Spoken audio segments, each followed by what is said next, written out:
Hello students, second chapter electrostatic potential and capacitance. Okay, first chapter માં આપણે વિદ્યુત ક્ષેત્ર ઇલેક્ટ્રિક ફિલ્ડ એના વિશેની માહિતી મેળવી. માની લો કે એક પ્લસ કેપિટલ ક્યુ ચાર્જ છે, એની આજુબાજુના વિસ્તારમાં એનું વિદ્યુત ક્ષેત્ર આકૃતિમાં દર્શાવ્યા અનુસાર આ રીતે રજૂ કરેલું કે કોઈ બિંદુવત વીજભારનું વિદ્યુત ક્ષેત્ર વીજભારમાંથી બહાર નીકળતી દિશામાં, જો એ વીજભાર ધન વીજભાર હોય તો.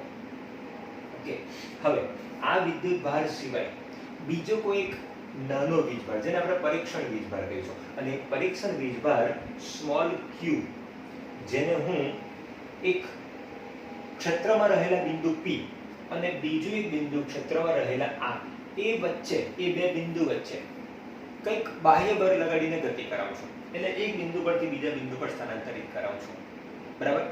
આ પ્રોસેસ દરમિયાન મારે, એટલે કે બાહ્ય બળ વડે વીજભાર પર કાર્ય કરવું પડે. ક્યાં તો વિદ્યુત ક્ષેત્ર વીજભાર પર બળ લગાડીને કાર્ય કરશે.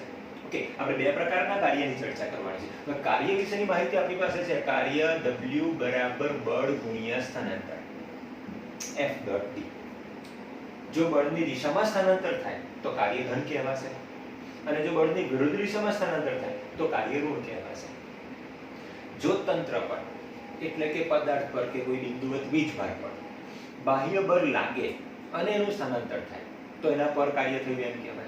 કરેલું કાર્ય એનામાં, એટલે કે વીજભારથી બનતા તંત્રમાં ઊર્જા સ્વરૂપે સંગ્રહ પામશે. એ ઊર્જા તે સ્થિતિની સ્થિતિ ઊર્જા કહેવાશે. ઓકે, તો એ બાબતને ધ્યાનમાં લઈને માનો કે કોઈ એક વીજભાર પ્લસ સ્મોલ ક્યુ, અને આ સ્મોલ ક્યુ ટેસ્ટ ચાર્જ છે. ટેસ્ટ ચાર્જ વિશેની માહિતી આપણે જોઈ હતી કે ટેસ્ટ ચાર્જ એવો હોવો જોઈએ કે જેને કારણે, જેને લીધે વિદ્યુત ક્ષેત્ર ઉત્પન્ન થયેલું છે એ વીજભારને ખલેલ ન પહોંચે. એટલે કે આના વડે આના પર એવું બળ ન લાગવું જોઈએ, એટલું બળ ન લાગવું જોઈએ કે આની સ્થિતિ બદલાઈ જાય, અથવા તો આને આપણે કોઈ અદ્રશ્ય એવા બળ વડે જકડી રાખેલો છે એવું સ્વીકારી લઈએ. કે તો અદ્રશ્ય બળ વડે આને જકડી રાખેલો છે, મતલબ કે આ એનું સ્થાન બદલતો નથી, તો આના વડે આના પર કે આના વડે આના પર જે બળ લાગશે એમાં આની સ્થિતિ બદલાશે, કેમ કે આને તો જકડી રાખેલું છે.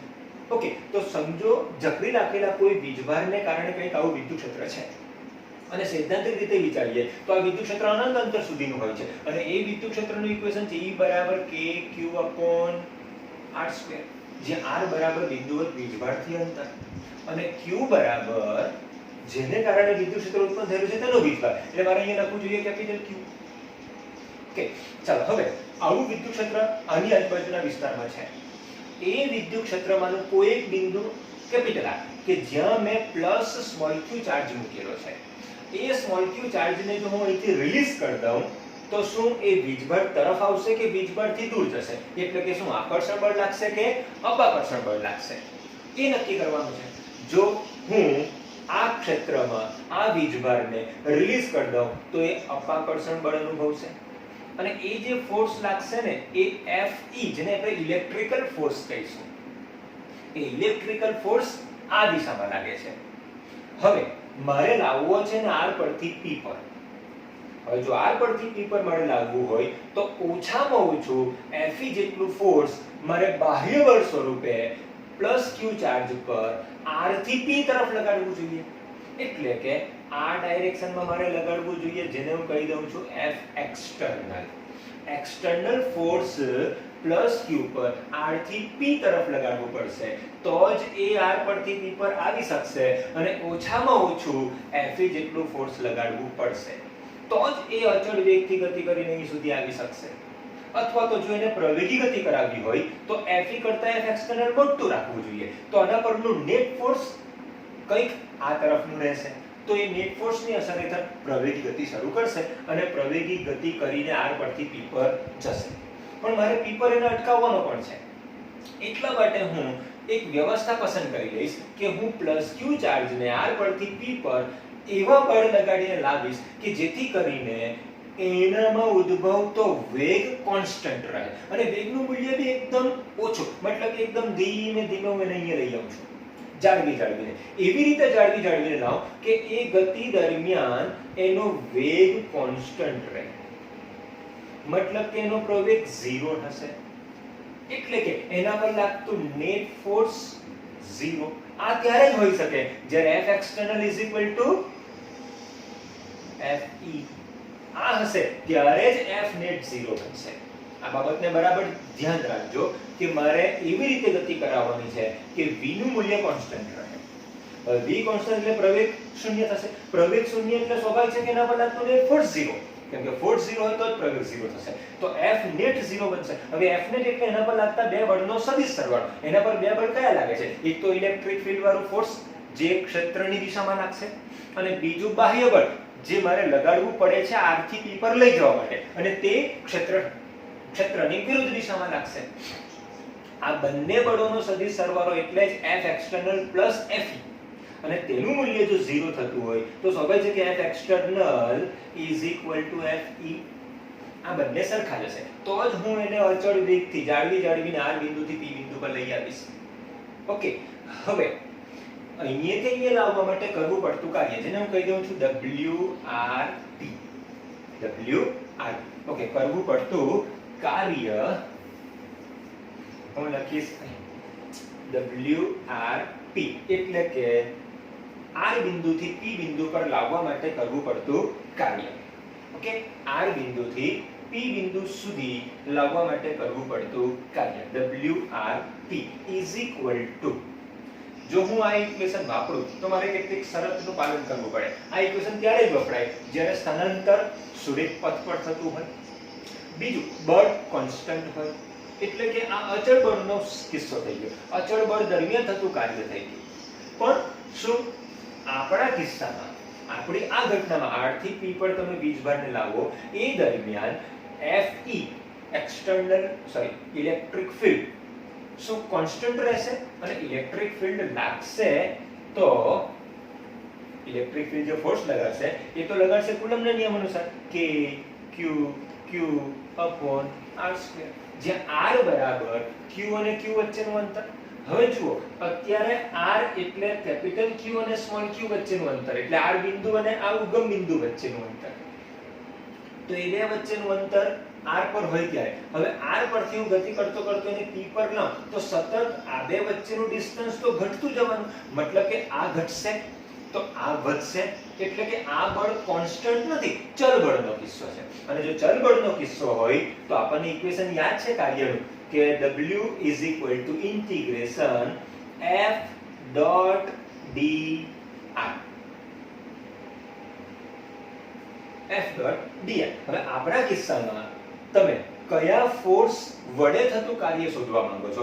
માની લો કે હું એક્સટર્નલ ફોર્સ વડે થતું કાર્ય શોધું તો અહીંયા લખીશું F external dot dr, અને ક્યાંથી ક્યાં લાવવા માટેનું કાર્ય છે તો કે R થી લઈને P સુધી, F external dot dr. હવે આ જે કાર્ય છે એ કાર્ય બાહ્ય બળ વડે થતું કાર્ય છે, પણ જો તમારે આ જ કાર્યને ઇલેક્ટ્રિક ફોર્સ વડે થતા કાર્યથી શોધવું હોય તો આપણને ખ્યાલ છે આકૃતિ પરથી કે F external is equal to -Fe, કેમ કે આ બંને સરખા થાય તો જ આ 0 થાય, તો જ પ્રવેગ શૂન્ય થાય, તો જ v કોન્સ્ટન્ટ થાય. આ બાબતને ધ્યાનમાં લઈને હું લખી શકું F external is equal to -Fe. તો મારે અહીંયા લખવું જોઈએ કે W is equal to integration R થી P minus Fe dot dr. એટલે કે એક્સટર્નલ ફોર્સ વડે થતું કાર્ય ધન છે.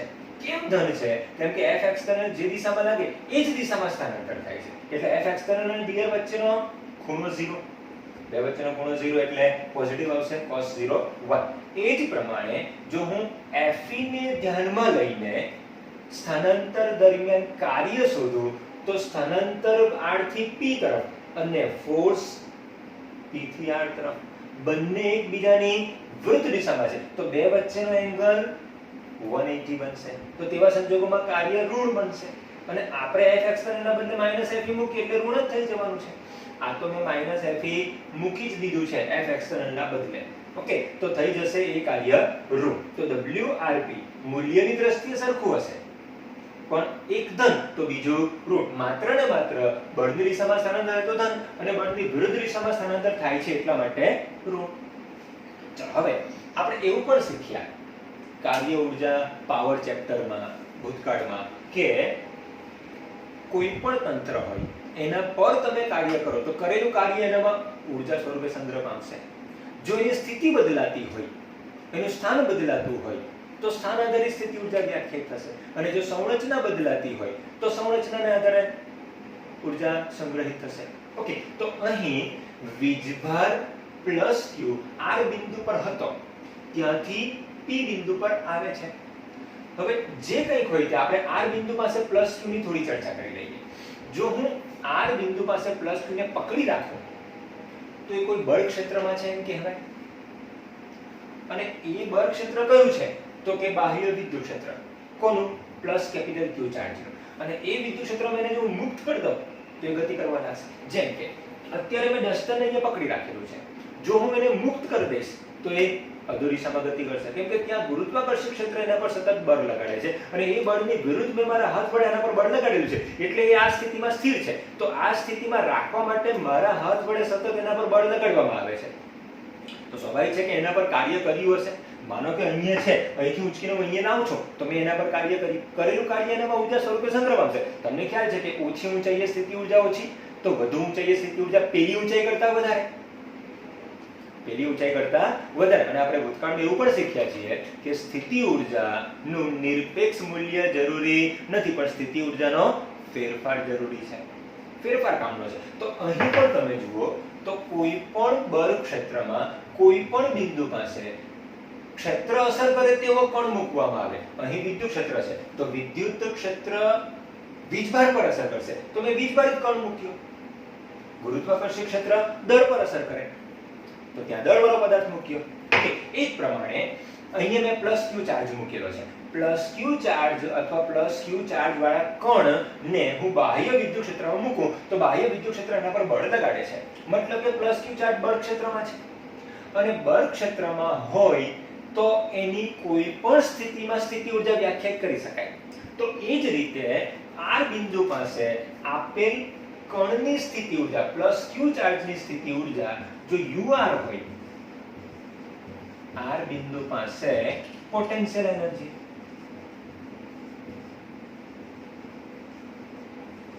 r બિંદુ પાસે પોટેન્શિયલ એનર્જી જો ur હોય અને હું p બિંદુ પાસે લઈ જાઉં તો p બિંદુ પાસે એની પોટેન્શિયલ એનર્જી up હોય, તો સ્વાભાવિક છે કે અહીંયાથી લઈને અહીંયા સુધી લાવ એ દરમિયાન તો એક્સટર્નલ ફોર્સ વડે કાર્ય થયું. તો સ્વાભાવિક છે કે જો તંત્ર પર કાર્ય થાય તો ઊર્જા સંગ્રહ પામશે. તો એ કાર્ય કેટલું હશે? માનો કે મેં WRP જેટલું કાર્ય કર્યું તો એ કાર્ય આની ઊર્જા સ્વરૂપે સંગ્રહ પામશે. ઓલરેડી r બિંદુ પાસે ઊર્જા ur તો છે જ, અને બીજું વધારાનું કાર્ય કરો અહીંયા લઈ જાઓ તો અહીંયાની ઊર્જા up બની ગઈ. મતલબ કે ur કરતા up વધારે હશે, કારણ કે આ બિંદુથી અહીંયા સુધી લાવવા માટે મારે કાર્ય કરવું પડ્યું અને કરેલું કાર્ય એનામાં ઊર્જા સ્વરૂપે સંગ્રહ પામ્યું. તો હું અહીંયાથી અહીંયા સુધી લાવું છું, એ દરમિયાન એના પર મેં WRP જેટલું કાર્ય કર્યું તો સ્વાભાવિક છે કે આ બિંદુ કરતા આ બિંદુ પાસે સ્થિતિ ઊર્જા વધારે હશે. કેટલી વધારે હશે? તો કે આ બિંદુ પાસે up છે અને ur જેટલી તો ઓલરેડી હતી જ, તો up માંથી ur બાદ કરો એટલી ઊર્જા આમાં કાર્ય દ્વારા સંગ્રહ પામશે અને એ WRP ને સમકક્ષ હશે. એટલે કે WRP up - ur delta u, જ્યાં delta u બરાબર પ્લસ q ચાર્જને r બિંદુ પરથી p બિંદુ પર લાવવા માટે જે કંઈક સ્થિતિ ઊર્જામાં ફેરફાર થયો તે સ્થિતિ ઊર્જા છે. બરાબર. ચલો હવે આપણે ચર્ચા કરી એક્સટર્નલ ફોર્સ વડે. જો ઇલેક્ટ્રિકલ ફોર્સ વડે કાર્યની વાત કરીએ તો જે કંઈક હોય એ નેગેટિવ આવશે. અહીંયા જે ફેરફાર હશે તે નેગેટિવ આવશે. બરાબર, કેમ કે એના પર ફોર્સ આમ બાજુ લાગે છે અને આપણે સ્થાનાંતર આમ બાજુ કરાવીએ છીએ તો કાર્ય વિરુદ્ધ દિશામાં એટલે કે માઈનસ થવાનું, તો તેવા સંજોગોમાં નેગેટિવ ચિહ્ન સાથે આવશે. બરાબર, પણ જે કંઈક હોય તે કરેલું કાર્ય એમાં ઉર્જા સ્વરૂપે સંગ્રહ પામશે. ઓકે, એનાથી ઉલટું જો તમે P બિંદુથી R બિંદુ પર લઈ જાઓ તો, જો તમે P બિંદુથી R બિંદુ પર લઈ જાઓ તો P બિંદુ પાસે પ્લસ Q વડે અપાકર્ષણ બળ લાગશે અને જો રિલીઝ કરી દો તો આપમેળે ત્યાં જતો રહેશે. તો કાર્ય નહીં કરવું પડે? કાર્ય તો કરવું જ પડે ને, કેમ કે આપમેળે જતો રહેશે પણ અહીં અટકશે થોડો. અટકાવવા માટે તમારે ફોર્સ લગાડવું પડશે અને એ ફોર્સ એવી રીતે લગાડવાનું કે જેને કારણે આ બધું આપણું પાલન કરે. v કોન્સ્ટન્ટ રહે, a 0 થઈ જાય, f net 0 થાય, એટલે કે એના પર સતત આમ બાજુ ફોર્સ લાગે છે. કયું? f. તો તમારે આ તરફ જ ફોર્સ લગાડવું પડશે અને જાળવીને એને અહીંયા સુધી જવા દેવો પડશે. એને અચાનક આમ જવા દેવાનો નથી, એને જાળવીને આમ જવા દેવાનો છે. મતલબ કે તમારે ફોર્સ તો આમ લગાડવું પડવાનું છે. જે પણ હોય, P બિંદુથી R પર લઈ જાઓ કે R બિંદુથી P પર લઈ જાઓ, કાર્ય તો કરવાનું જ છે અને એ કાર્ય સ્થિતિ ઊર્જાના ફેરફાર બરાબર હશે. જો એની સ્થિતિ ઊર્જા UR હશે, એની સ્થિતિ ઊર્જા UP હશે, તો જે ફેરફાર હશે તે UP - UR. જો કાર્ય ધન હશે તો UP - UR, કાર્ય ઋણ હશે તો -UP - UR થશે. ખ્યાલ આવ્યો? તો આ એક કાર્ય, સ્થિતિ ઊર્જા વગેરેનો કોન્સેપ્ટ છે. ઓકે, ચાલો હવે જરા કાર્યની સ્થિતિ પર ધ્યાન આપો. કાર્યની ઇક્વેશન પર ધ્યાન આપજો કે WRP UP - UR છે. હવે UR એટલે R બિંદુની સ્થિતિ ઊર્જા, UP એટલે P બિંદુની સ્થિતિ ઊર્જા. એ જ પ્રમાણે આ ઇક્વેશન જુઓ. તમે કયા બિંદુથી કયા બિંદુ લઈ જાવ છો? તો કે R બિંદુથી P બિંદુ લઈ જાવ છો. તો R બિંદુથી P બિંદુ લઈ જવા માટે જે ઇક્વેશન છે એ ઇક્વેશનમાં સિમ્પલ ફોર્સ આવે છે અને સ્થાનાંતર આવે છે. અંતે તો તમારી પાસે UP - UR જ રહેવાનું છે. આવા સંજોગોમાં UP - UR દ્વારા ઇક્વેશન પરથી એવું કહી શકીએ કે કરેલું કાર્ય અથવા સ્થિતિ ઊર્જાનો ફેરફાર એ R થી P પર કયા માર્ગે લાવો છો એનો કોઈ ઉલ્લેખ કરતું નથી. મતલબ કયા માર્ગે R થી P પર લાવો છો એના પર આધાર રાખતું નથી. શું? કાર્ય કે સ્થિતિ ઊર્જાનો ફેરફાર? બંને. તમે આ બિંદુએ આ માર્ગે તમે લઈને અહીં આવશો R બિંદુ પરથી P પર, તો એ ઇક્વેશન તો આ જ આવવાનું. અહીંથી આમ લાવશો તો એ ઇક્વેશન આ જ આવવાનું. એટલા માટે કે આપણે પસંદ કરેલું ક્ષેત્ર એ સંરક્ષી બળ ક્ષેત્ર છે અને સંરક્ષી બળ ક્ષેત્રમાં કરેલું કાર્ય પૂરેપૂરું ઊર્જા સ્વરૂપે સંગ્રહ પામે છે અને એ જ કન્સેપ્ટ લાગુ પાડીને તો કાર્યને સીધું ઊર્જાના ફેરફાર સ્વરૂપે લઈ લીધું. મતલબ કે આપણે લઈ લીધેલું ક્ષેત્ર એ સંરક્ષી ક્ષેત્ર જ છે જેમાં ઊર્જાનો વ્યય થતો નથી. કાર્ય કરો તો ઊર્જા સંગ્રહ પામશે અને જો કાર્ય તંત્ર વડે થાય તો તંત્રની ઊર્જા ઘટશે. તો એ જ પ્રમાણે અહીં માર્ગ સાથે કંઈ લાગતું વળગતું નથી પણ પ્રારંભિક અને અંતિમ સ્થાન પર આધાર રાખે છે. આ કાર્ય, આ સ્થિતિ ઊર્જાનો ફેરફાર એવો છે, આ ઇક્વેશન એવું સૂચવે છે કે સંરક્ષી બળ ક્ષેત્રમાં કોઈ પણ બે બિંદુ પર એક વીજભારને લઈ જવામાં આવે તો એના માર્ગ પર કાર્ય આધાર રાખતું નથી. તમે આમ ફરીને અહીંયા લાવો તો એ કાર્ય આટલું જ કરવું પડવાનું છે, સીધું લઈ આવશો તો એ કાર્ય એટલું જ કરવાનું છે. એમાં કંઈ ફરક પડવાનો નથી. કાર્ય તો એટલું ને એટલું જ થશે. એટલે કે સંરક્ષી બળ ક્ષેત્રમાં કરેલું કાર્ય એ માર્ગ પર આધાર રાખતું નથી પણ પ્રારંભિક અને અંતિમ સ્થાન પર આધાર રાખે છે. આ કિસ્સાની વાત કરીએ તો R પરથી P પર લઈ જઈએ તો WRP એ R અને P બિંદુના સ્થાન પર જ આધાર રાખે છે, માર્ગ પર આધાર રાખતું નથી. બરાબર છે? ચાલો ત્યાર પછી આની સાથે સંકળાયેલી બીજી બાબત કે આ જે સ્થિતિ ઊર્જા છે, વિદ્યુત ક્ષેત્રમાં સંગ્રહિત સ્થિતિ ઊર્જાનું મૂલ્ય જેનું આ P બિંદુ પાસેનું મૂલ્ય કહેવાશે, આ R બિંદુ પાસેનું મૂલ્ય છે અને આ જે છે તે બે બિંદુ વચ્ચે વિદ્યુત સ્થિતિમાનનો તફાવત છે. હવે P બિંદુ પાસેનું સ્થિતિ ઊર્જાનું મૂલ્ય એટલે નિરપેક્ષ મૂલ્ય, R બિંદુ પાસેની સ્થિતિ ઊર્જાનું મૂલ્ય એટલે પણ નિરપેક્ષ મૂલ્ય. એ R બિંદુ પાસેનું નિરપેક્ષ મૂલ્ય, આ P બિંદુ પાસેનું અને આ છે તે P અને R વચ્ચેનો સ્થિતિ ઊર્જાનો ફેરફાર. બરાબર છે? હવે આ તો આપણે એવું ધારી લીધું ને કે R બિંદુ પાસે સ્થિતિ ઊર્જા UR છે. જો હું R બિંદુ પાસે સ્થિતિ ઊર્જા 0 ધારી લેતે, એટલે કે R બિંદુ પાસેની સ્થિતિ ઊર્જાને 0 ધારી લીધી તો એની પાસે કોઈ ઊર્જા નથી અહીંયા, એટલે કે UR બરાબર 0. તો સીધું UP જ આવશે. તો WRP UP. એટલે કે જો તમે 0 સ્થિતિ ઊર્જાથી કોઈ પદાર્થ પર કાર્ય કરીને કોઈ બિંદુ પાસે લઈ જાવ છો તો કરેલું કાર્ય એ પદાર્થને ઊર્જા સ્વરૂપે સંગ્રહ તો પામશે, સ્થિતિ ઊર્જા સ્વરૂપે, પણ આ બિંદુ પાસેની જે સ્થિતિ ઊર્જા છે એ કરેલા કાર્ય જેટલી જ હશે. કેમ કે જ્યાંથી એને લાવવામાં આવે છે ત્યાં તો એની સ્થિતિ ઉર્જા 0 છે અને P બિંદુ પાસે લાવતા એની સ્થિતિ ઉર્જા UP થઈ. કેમ UP જેટલી સ્થિતિ ઉર્જા થઈ? કેમ કે અહીંથી અહીં સુધી લાવવા માટે કાર્ય કરવું પડ્યું અને એ કાર્ય કરવાથી જ તો એને સ્થિતિ ઉર્જા UP જેટલી મળી. સીધું કાર્ય UP જેટલું થઈ જશે. એટલે જે બિંદુ પાસેથી લાવો છો ત્યાં યાદચ્છિક રીતે સ્થિતિ ઉર્જા 0 ધારી લો તો ફક્ત કરેલું કાર્ય એટલે જે બિંદુ પાસે લઈ જાવ છો તેની સ્થિતિ ઉર્જા. બરાબર છે. આના પરથી એવો આપણને કંઈક સ્વીકારી લેવાની શું કહેવાય સંમતિ મળે છે કે કોઈ પણ બિંદુ પાસે તમે પોટેન્શિયલ એનર્જી 0 ધારી શકો. 0 ધારી શકો. એની સાપેક્ષે પછી બીજા બિંદુની સ્થિતિ ઉર્જા શું થાય? જેમ કે R બિંદુ પાસે મેં 0 ધારી લીધી. જેટલું કાર્ય કર્યું P બિંદુ પાસે લાવવા એટલું કાર્ય જેટલી જ ઉર્જા P બિંદુ પાસેની સ્થિતિ ઉર્જા કહેવાશે. અહીંયા સ્થિતિ ઉર્જાને આપણે 0 ધારી છે. હવે ગમે તે બિંદુને સ્થિતિ ઉર્જા ગમે તે બિંદુ પાસે સ્થિતિ ઉર્જા 0 લઈ શકાય છે. તો દરેક પ્રોસેસમાં એક રાગીતા રહે એટલા માટે અથવા તો એવું સ્વીકારેલું છે કે અનંત અંતરે તો સમજો આ વીજભારનું ક્ષેત્રફળ શૂન્ય થઈ જશે. અનંત અંતરે જ્યાં બળ ક્ષેત્ર નથી ત્યાં બળ નથી અને જ્યાં બળ નથી ત્યાં સ્થિતિ ઉર્જા નથી. તો યાદચ્છિક રીતે આપણે એવું સ્વીકારી શકીએ કે અનંત અંતરે રહેલા બિંદુ પાસે સ્થિતિ ઉર્જા 0 લેવી જોઈએ.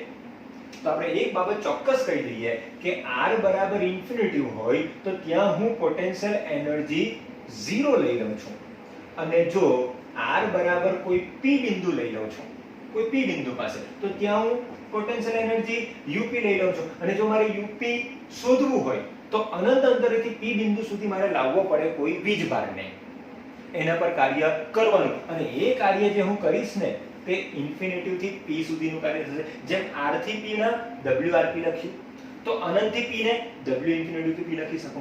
બરાબર આ જ ઇક્વેશન અનુસાર UP minus u infinity is equal to UP minus u infinity બરાબર તો 0 છે. તો W infinity P is equal to UP. એનો અર્થ એવો થાય કે અનંત અંતરેથી P બિંદુ પાસે લાવો તો UP જેટલું કાર્ય કરવું પડે અથવા એનામાં UP જેટલી ઉર્જા સંગ્રહ પામે છે. તો આ થઈ ગઈ સ્થિતિ ઉર્જા માટેનો કન્સેપ્ટ કે વિદ્યુત ક્ષેત્રમાં સ્થિતિ ઉર્જા કઈ રીતે ચેન્જ થાય, કયા બિંદુને આપણે કેટલી સ્થિતિ ઉર્જા ધરાવે છે, ક્યાં લઈ જઈએ તો કેટલું કાર્ય કરવું પડે, એનામાં સ્થિતિ ઉર્જામાં કેટલો વધારો થશે, ઘટાડો થશે વગેરે બાબત. ઓકે, તો જોઈએ આના પછીનો એક ટોપિક.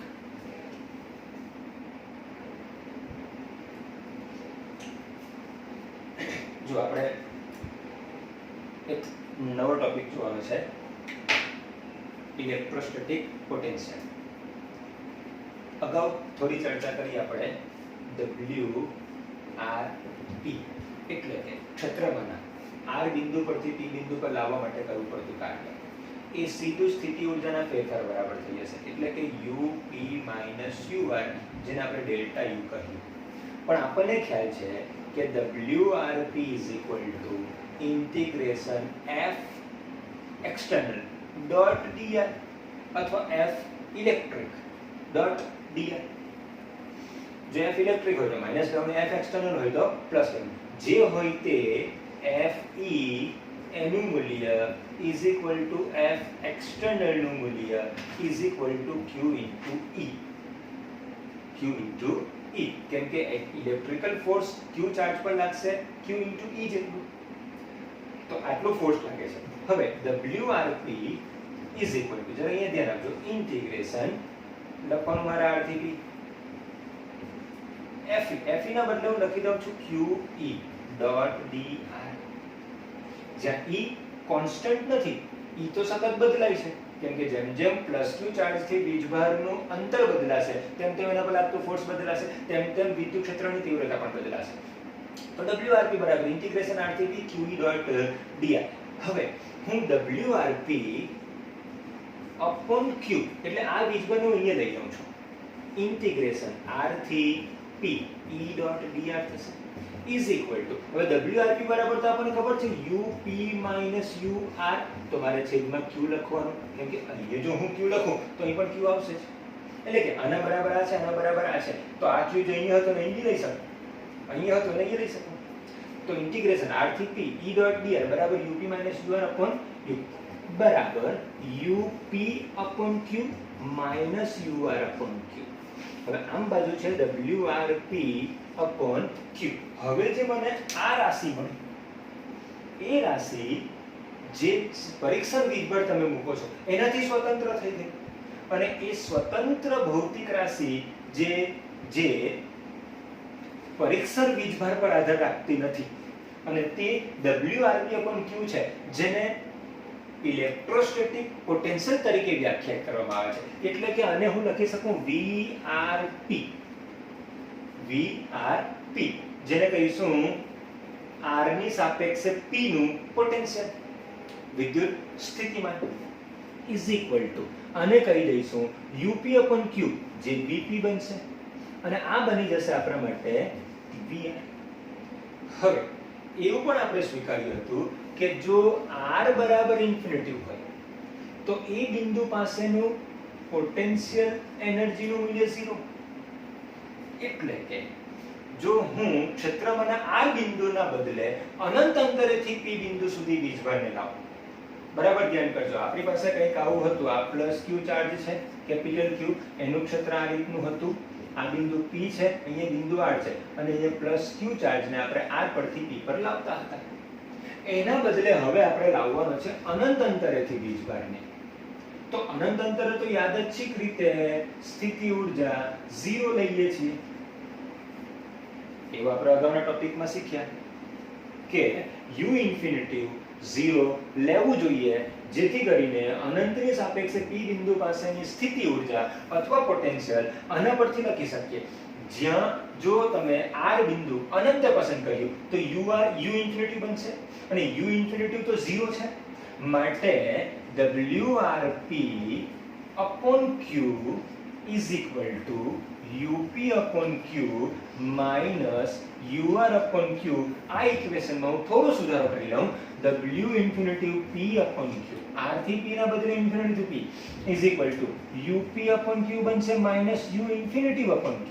હવે U infinity તો 0 છે તો UP upon Q બનશે અને UP upon Q એટલે VP અને આ બનશે V infinity થી P એટલે અનંત અંતરેથી P બિંદુ સુધી લાવીએ તો પોટેન્શિયલ વ્યાખ્યાયિત થઈ જાય છે જેને કહીશું P બિંદુનું પોટેન્શિયલ પણ અનંતની સાપેક્ષે એટલે UP નહીં VP જ છે VP V infinity to P is equal to VP કારણ કે V infinitive અને આપણે V infinitive કહીશું એ તો 0 થઈ ગયું એટલા માટે 0 કે U infinitive 0 છે માટે U infinitive upon Q એટલે કે V infinitive 0 બનશે ઓકે તો અનંત અંતરે પોટેન્શિયલ પણ 0 અને અનંત અંતરે પોટેન્શિયલ એનર્જી પણ 0 એટલે કે ઇલેક્ટ્રોસ્ટેટિક પોટેન્શિયલ 0 અને પોટેન્શિયલ એનર્જી બંને 0 ક્યાં અનંત અંતરે એવું આપણે યાદચ્છિક રીતે સ્વીકારી લઈએ છીએ અને એની સાપેક્ષે આપણે કોઈ બિંદુની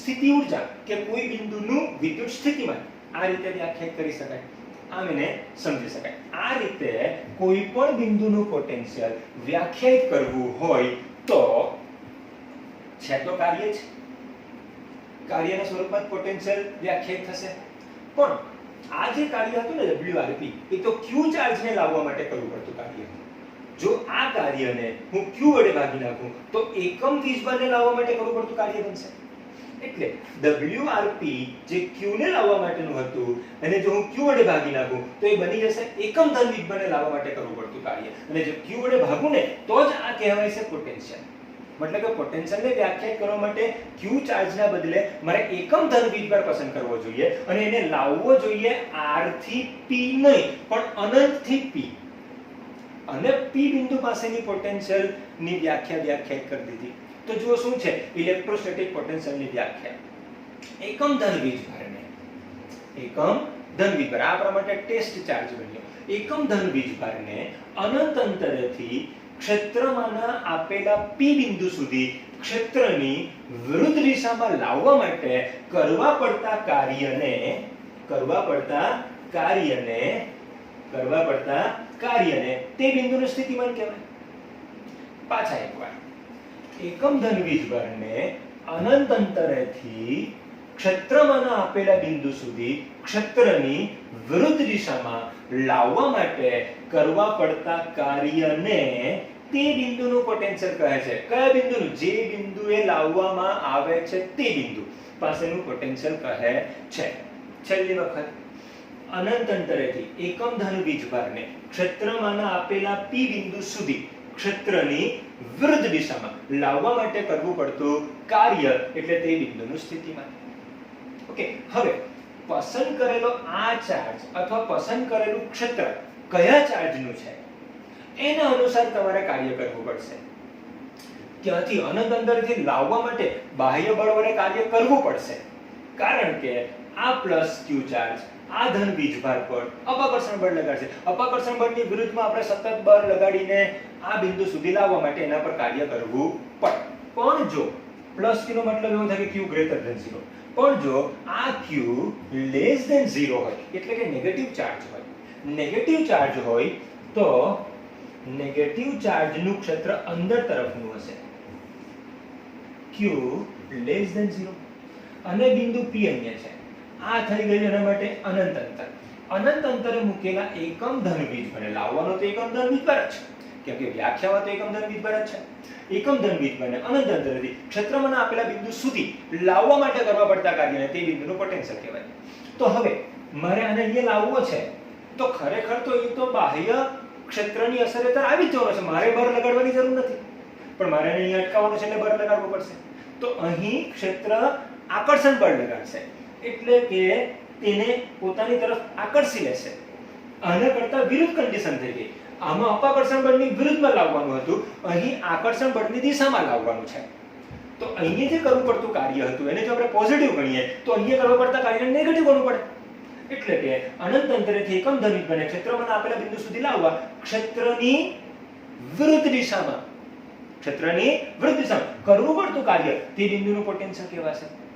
ખરેખર તો એ તો આપમેળે અહીંયા આવી જવાનું, તો આપણે એને અટકાવવા માટે આમ કરતા બળ લગાડીને લાવવું પડશે. લાવવાનું તો ક્ષેત્રની દિશામાં છે, ખરેખર તો બળ લગાડવું પડશે ક્ષેત્રની વિરુદ્ધ દિશામાં. લાવવાનું ક્ષેત્રની દિશામાં, બળ લગાડવું પડશે ક્ષેત્રની વિરુદ્ધ દિશામાં. ઓકે, તો ત્યારે કરવું પડતું કાર્ય એ આ જ હશે, પણ આના કરતા આની ચિહ્ન નેગેટિવ હશે. એનું ચિહ્ન નેગેટિવ હશે, મતલબ કે એનું પોટેન્શિયલ જે હશે ને એ -Vp કહેવાશે, આનું પોટેન્શિયલ જે હશે તે +Vp કહેવાશે. તો ધન વીજભારના ક્ષેત્રમાં પોટેન્શિયલ ધન અને ઋણ વીજભારના ક્ષેત્રમાં પોટેન્શિયલ ઋણ. તો ધનનું પોટેન્શિયલ ધન, ઋણ વીજભારનું પોટેન્શિયલ ઋણ. ઓકે, તો ભવિષ્યમાં આપણી સામે બે વીજભાર હોઈ શકે, એક +q ચાર્જ અને બીજો -q ચાર્જ, અને આ બિંદુ આનું ક્ષેત્ર આમ છે અને આનું ક્ષેત્ર આમ હશે અંદર તરફનું, કેમ કે નેગેટિવ છે. તો આ બિંદુ પાસે તો બે પ્રકારના ક્ષેત્ર ભેગા મળે છે. તો ધન ક્ષેત્રમાં એનું પોટેન્શિયલ ધન હશે અને ઋણ ક્ષેત્રનું પોટેન્શિયલ ઋણ હશે. તો ત્યાં જો નેટ પોટેન્શિયલ શોધવું હોય તો ધનમાંથી ઋણને બાદ કરો કે ઋણમાંથી ધન બાદ કરો, જે મોટું હોય ત્યાં આગળનું ચિહ્ન રહેશે. મતલબ કે ધન વીજભારનું પોટેન્શિયલ ધન અને ઋણ વીજભારનું પોટેન્શિયલ ઋણ. એક જ બિંદુ પાસે બે અલગ અલગ વીજભારો પોતપોતાનું પોટેન્શિયલ રજૂ કરી શકે અને નેટ પોટેન્શિયલ એક બિંદુ પાસે શોધવું હોય તો બંને પોટેન્શિયલનો બૈજિક સરવાળો કરવાનો. હું સદિશ સરવાળો કહેતો નથી, બૈજિક સરવાળો. બૈજિક સરવાળો એટલા માટે કે ધન વીજભારનું પોટેન્શિયલ ધન હોય અને ઋણ વીજભારનું પોટેન્શિયલ ઋણ હોય. જ્યારે બંને વીજભારો એકસાથે આપેલા બિંદુ પાસે પોટેન્શિયલ લાગુ પાડતા હોય અને નેટ પોટેન્શિયલ જોઈતું હોય તો બંને પોટેન્શિયલનો બૈજિક સરવાળો કરવો જોઈએ. બરાબર છે? તો આ થયું આપણું ઇલેક્ટ્રિક પોટેન્શિયલનો કન્સેપ્ટ. Okay, thank you.